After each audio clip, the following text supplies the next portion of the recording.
इस ऋषि ने श्री हरि विष्णु की छाती पर लात मारी। फिर नारायण ने जो किया देख के होश उड़ जाएंगे। मित्रों, शास्त्रों में गुरु का स्थान सर्वोच्च बताया गया है। देवी देवताओं के अवतारों ने भी गुरु से ही ज्ञान प्राप्त किया। लेकिन क्या हो जब गुरु समान एक ऋषि क्रोध में आकर जग के पालनहार भगवान विष्णु पर ही प्रहार करते। कहते हैं कि एक बार ऋषि भृगु और अन्य ऋषियों ने मिलकर एक यज्ञ का आयोजन किया, जिसमें नारद मुनि भी शामिल थे। जब नारद जी ने ऋषियों से ये सवाल किया कि इस यज्ञ विशेष का फल किसे मिलेगा, इस पर ऋषियों ने जवाब दिया कि इस यज्ञ का फल उसे मिलेगा जो तीनों देवों में सर्वश्रेष्ठ है। फिर ये विवाद पैदा हुआ कि ब्रह्मा विष्णु महेश में सर्वश्रेष्ठ कौन है। इस समस्या के समाधान के लिए नारद मुनि को कोई युक्ति सोचने के लिए कहा गया। बहुत विचार विमर्श के बाद सभी ऋषि मुनियों ने ये जिम्मेदारी भृगु ऋषि को सौंपी, क्योंकि वही देवताओं की परीक्षा लेने का साहस कर सकते थे। दोस्तों, आपको बता दें कि महर्षि भृगु ब्रह्मा जी के मानस पुत्र थे। महर्षि भृगु सप्तर्षि मंडल के एक ऋषि हैं, इसीलिए उन्हें देवलोक में बड़े सम्मान की दृष्टि से देखा जाता था।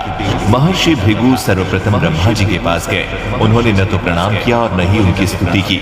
ये देख ब्रह्मा जी क्रोधित हो गए। क्रोध की अधिकता से उनका मुख लाल हो गया, आंखों में अंगारे दहकने लगे। लेकिन फिर ये सोचकर कि ये उनके पुत्र हैं, उन्होंने हृदय में छठे क्रोध के आवेग को विवेक बुद्धि में दबा लिया।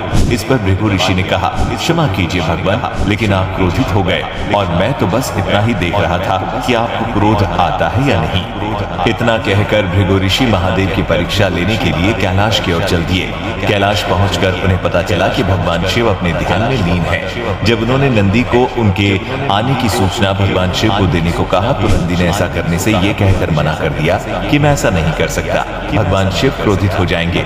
इस पर भृगु ऋषि स्वयं उस स्थल पर चले गए जहाँ भगवान शिव ध्यान में लीन थे, और वहां पहुंचकर भगवान शिव का आह्वान किया और बोले, कैलाश हो या कहीं, कभी ऋषि मुनियों के लिए तो द्वार सदैव खुले होते हैं। शिव जी का ध्यान भंग हो गया और वो क्रोधित हो गए। उन्होंने जैसे ही त्रिशूल उठाकर उन्हें मारना चाहा, तभी माता पार्वती वहां आ गई और भगवान शिव से भृगु ऋषि के प्राणों की रक्षा के लिए निवेदन किया और ये बताया कि इसमें भृगु ऋषि की कोई गलती नहीं है।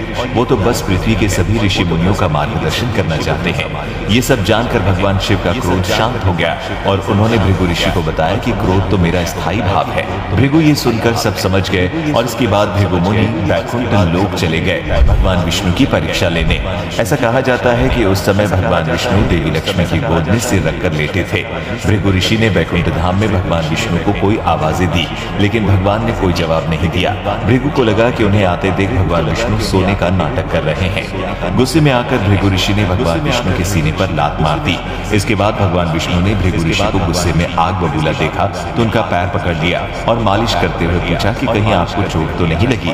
भगवान विष्णु का ये प्रेम व्यवहार देखकर महर्षि भृगु की आंखों से आंसू बहने लगे।